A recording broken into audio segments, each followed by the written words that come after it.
வணக்கம். ஆகாஷ்வாணி புதுச்சேரி மாநில செய்திகள் வாசிப்பவர் நாராயணசாமி.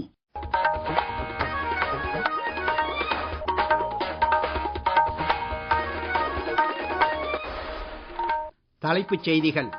பிரதமர் திரு நரேந்திர மோடி இன்று அஸ்ஸாமில் 2 இடங்களில் தேர்தல் பிரச்சாரம் மேற்கொண்டார். கடந்த மார்ச் மாதத்தில் ஜிஎஸ்டி வசூல் 2 லட்சம் கோடி ரூபாயை தாண்டி அதிகரித்துள்ளது. புதிய வருமான வரி சட்டம் மற்றும் இதர நிதி சீர்திருத்தங்கள் இன்று முதல் நாடு முழுவதும் அமலுக்கு வந்துள்ளன. தமிழ்நாடு, புதுச்சேரி மற்றும் அஸ்ஸாம் மாநில சட்டமன்ற தேர்தலுக்கான மத்திய பார்வையாளர்களின் செயல்பாடுகள் குறித்து தேர்தல் ஆணையம் மறு ஆய்வுக் கூட்டம் நடத்தியுள்ளது. இனி விரிவான செய்திகள். பிரதமரும் மூத்த பிஜேபி தலைவருமான திரு நரேந்திர மோடி இன்று அஸ்ஸாமில் 2 இடங்களில் தேர்தல் பிரச்சாரம் மேற்கொண்டார். கோகாமுக் பகுதியில் பிரச்சார பொதுக்கூட்டத்தில் அவர் பேசுகையில், ஏழைகள் மற்றும் நடுத்தர வர்க்கத்தினரின் நலன்களுக்கே பிஜேபி உயர் முக்கியத்துவம் அளித்து வருவதாக கூறினார். உள்கட்டமைப்பு, சுகாதாரம் மற்றும் கல்விக்கு மிக முக்கிய கவனம் செலுத்தப்படுவதாகவும் அவர் தெரிவித்தார். தேயிலைக்கு புகழ்பெற்ற மாநிலமான அஸ்ஸாமில் விரைவிலேயே செமிகண்டக்டர் உற்பத்தி ஆலை வரவிருப்பதால் இனி கணிப்பொறி சில்லுகளுக்கு பெயர் பெற்ற மாநிலமாகவும் அஸ்ஸாம் மேம்படும் என்றும் அவர் குறிப்பிட்டார். அஸ்ஸாமின் பழங்குடி கலாச்சாரத்தை பாதுகாக்கும் வகையில் சமச்சீர் சிவில் சட்டத்தை அமல்படுத்த பிஜேபி பாடுபடும் என்றும் அவர் உறுதியளித்தார். சுயசார்புடன் கூடிய மாநிலமாக அஸ்ஸாமை மேம்படுத்துவதே பாரதிய ஜனதா கட்சியின் தொலைநோக்கு பார்வை என்று பின்னர் பிஸ்வநாத் பகுதியில் பிரச்சார பொதுக்கூட்டத்தில் பேசுகையில் பிரதமர் திரு நரேந்திர மோடி கூறினார். முன்னதாக பிரதமர் இன்று காலை திப்ருகர் பகுதியில் தேயிலை தோட்டம் ஒன்றுக்கு நேரில் சென்று பெண் தொழிலாளர்களுடன் கலந்துரையாடினார். கடந்த மார்ச் மாதத்தில் ஜிஎஸ்டி வசூல் 2 லட்சம் கோடி ரூபாயை தாண்டி அதிகரித்துள்ளது. அதற்கு முந்தைய மாத வசூலுடன் ஒப்பிடுகையில் இது 8.8% அதிகமாகும். கடந்த ஆண்டு மார்ச் மாதத்தில் ஜிஎஸ்டி வசூல் 1,83,000 கோடி ரூபாயாக இருந்தது. 2025-26 நிதியாண்டில் மொத்த ஜிஎஸ்டி வசூல் 22 லட்சம் கோடி ரூபாயாக அதிகரித்திருப்பதாகவும் முந்தைய நிதியாண்டுடன் ஒப்பிடுகையில் இது 8.3% அதிகம் என்றும் மத்திய நிதி அமைச்சகம் தெரிவித்துள்ளது. புதிய நிதியாண்டின் தொடக்கமான இன்று முதல் புதிய 2025 ஆண்டு வருமான வரி சட்டம் நாடு முழுவதும் அமலுக்கு வந்துள்ளது. 60 ஆண்டுகளுக்கு மேலாக அமலாகி வந்த பழைய வருமான வரி சட்டத்திற்கு மாற்றாக புதிய சட்டம் கொண்டு வரப்பட்டுள்ளது. புதிய வருமான வரி சட்டத்தில் காலத்திற்கு ஒவ்வாத பழைய விதிமுறைகள் நீக்கப்பட்டு சிக்கலான பல விதிமுறைகள் சீரமைக்கப்பட்டுள்ளதால் வரி செலுத்துவோரிடையே இணக்க சூழல் மேம்படும் என எதிர்பார்க்கப்படுகிறது. ரிசர்வ் வங்கி அறிவுறுத்தலின்படி இன்று முதல் அனைத்து டிஜிட்டல் பண பரிவர்த்தனைகளுக்கும் 2 அடுக்கு அங்கீகார முறை கட்டாயமாக்கப்பட்டுள்ளது. புதிய நிதியாண்டிற்கான வருடாந்திர ஃபாஸ்டாக் கட்டண விகிதங்களும் இன்று முதல் அமலுக்கு வந்துள்ளன. புதிய பேன் அட்டை பெறவும் பேன் விவரங்களை புதுப்பித்துக் கொள்ளவும் திருத்தப்பட்ட விதிமுறைகள் இன்று முதல் அமலுக்கு வந்திருப்பதும் குறிப்பிடத்தக்கது. மேற்காசிய நிலவரங்களுக்கு இடையே இந்தியாவின் பெருநகரங்களில் வர்த்தக எல்பிஜி விலை சிலிண்டருக்கு 195 ரூபாய் 50 பைசா உயர்த்தப்பட்டுள்ளது. இதைத் தொடர்ந்து 19 கிலோ வர்த்தக எல்பிஜி சிலிண்டர் விலை சென்னையில் 2246 ரூபாய் 50 பைசாவாக உயரும் என தகவல் வெளியாகியுள்ளது. இது அல்லாது விமான எரிபொருள் விலையும் உயர்த்தப்பட்டுள்ளது. ஆயினும் வீட்டு உபயோகத்திற்கான எல்பிஜி சிலிண்டர் விலையில் மாற்றம் இல்லை. இதற்கிடையே வர்த்தக எல்பிஜி விலை உயர்வுக்கான காரணங்கள் குறித்து மத்திய அரசு அறிக்கை வெளியிட்டுள்ளது. ஓட்டல்கள் மற்றும் தொழிலகங்களின் பயன்பாட்டிற்கான வர்த்தக எல்பிஜி விலை சந்தை நிலவரங்களுக்கு ஏற்ப பொதுவாக மாதாந்திர அடிப்படையில் நிர்ணயிக்கப்படுவதாக மத்திய பெட்ரோலியத்துறை அமைச்சகம் இந்த அறிக்கையில் தெளிவுபடுத்தியுள்ளது. இது குறித்து கூடுதல் விவரங்கள்.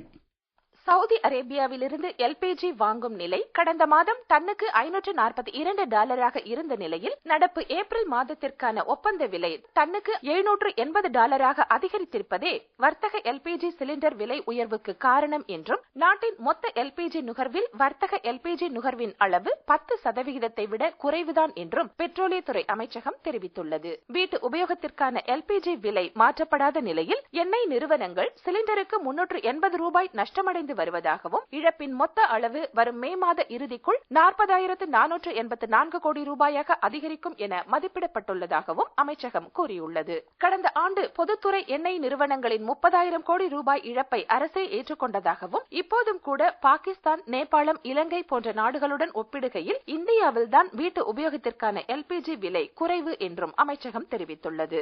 மேற்காசிய நிலவரங்களால் ஏற்பட்டுள்ள நிச்சயமற்ற தன்மைக்கு இடையிலும் இந்தியாவில் பிரீமியம் அல்லாத வழக்கமான பெட்ரோல், டீசல் விலை உயர்த்தப்படவில்லை என்பதையும் அமைச்சகம் சுட்டிக்காட்டியுள்ளது. நீங்கள் கேட்டுக்கொண்டிருப்பது மாநில செய்திகள். ஆகாஷ்வாணி செய்திகளை நேயர்கள் உடனுக்குடன் தெரிந்து கொள்ள எமது புதுச்சேரி மண்டல செய்திப் பிரிவின் சமூக ஊடகங்களான @airnews_புதுவை என்ற எக்ஸ் பக்கத்தையும், all India radio news Puducherry என்ற பேஸ்புக் பக்கத்தையும், @RNU புதுச்சேரி என்ற யூடியூப் சேனலையும் அணுகலாம். செய்திகள் தொடர்கின்றன. தமிழ்நாடு, புதுச்சேரி மற்றும் அஸ்ஸாம் மாநில சட்டமன்ற தேர்தலுக்கான மத்திய பார்வையாளர்களின் செயல்பாடுகள் குறித்து தலைமை தேர்தல் ஆணையர் திரு ஞானேஷ்குமார் இன்று புதுடெல்லியில் மறு ஆய்வுக் கூட்டம் நடத்தினார்.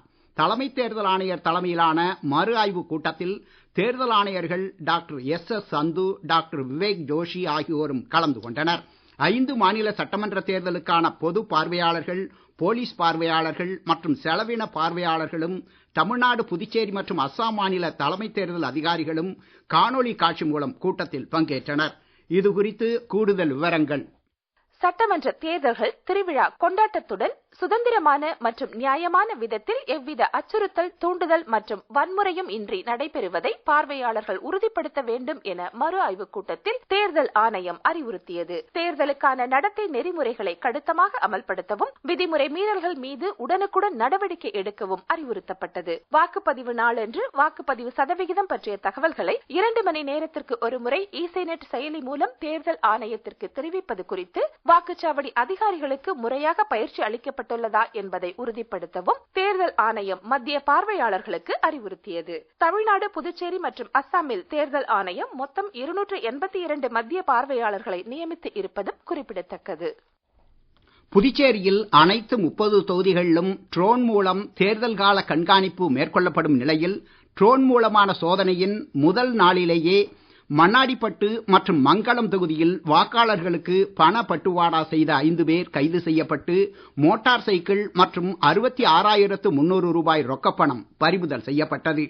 ட்ரோன் கேமராவில் பதிவான காட்சிகள் குறித்த தகவல் அடிப்படையில் சிறப்பு நிர்வாக நடுவர் சம்பவ இடங்களுக்கு விரைந்து சென்று இவ்வாறு நடவடிக்கை மேற்கொண்டார். கைது செய்யப்பட்ட நபர்களும் பறிமுதல் செய்யப்பட்ட வாகனம் மற்றும் ரொக்கப்பணமும் சட்டப்பூர்வ மேல் நடவடிக்கைக்காக காவல் நிலையத்தில் ஒப்படைக்கப்பட்டன. புதுச்சேரியில் தேர்தலுக்கான நடத்தை நெறிமுறைகளின் கீழ் தீவிர கண்காணிப்பு தொடர்ந்து மேற்கொள்ளப்படுவதாகவும், நெறிமுறை மீறல்கள் குறித்து விஜில் மொபைல் செயலி அல்லது 1950 என்ற இலவச தொலைபேசி எண் மூலம் பொதுமக்கள் தெரிவிக்கலாம் என்றும் தலைமை தேர்தல் அதிகாரி திரு ஜவஹர் தெரிவித்துள்ளார். காரைக்காலில் 100% வாக்குப்பதிவை வலியுறுத்தி இன்று மாற்றுத்திறனாளிகள் 3 சக்கர வாகன பேரணி நடத்தி இருப்பதை மாவட்ட தேர்தல் அதிகாரியும் மாவட்ட ஆட்சியருமான திருமதி இஷிதா ராட்டி பாராட்டியுள்ளார்.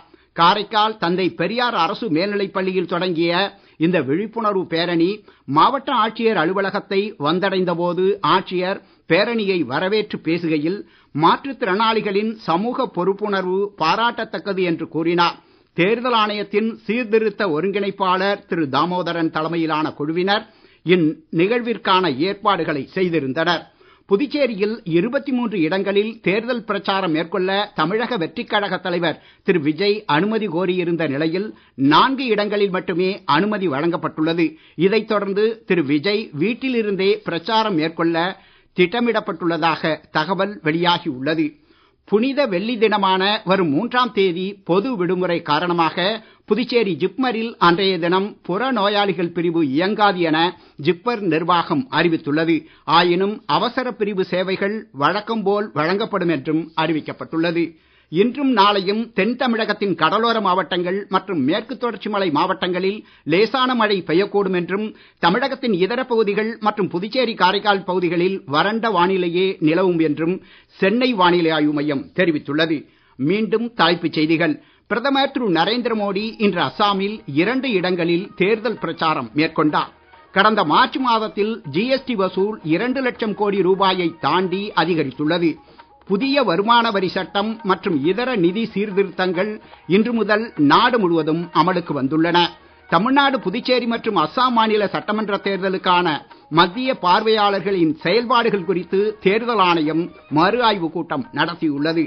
இத்துடன் இந்த செய்தி அறிக்கை நிறைவு பெறுகிறது.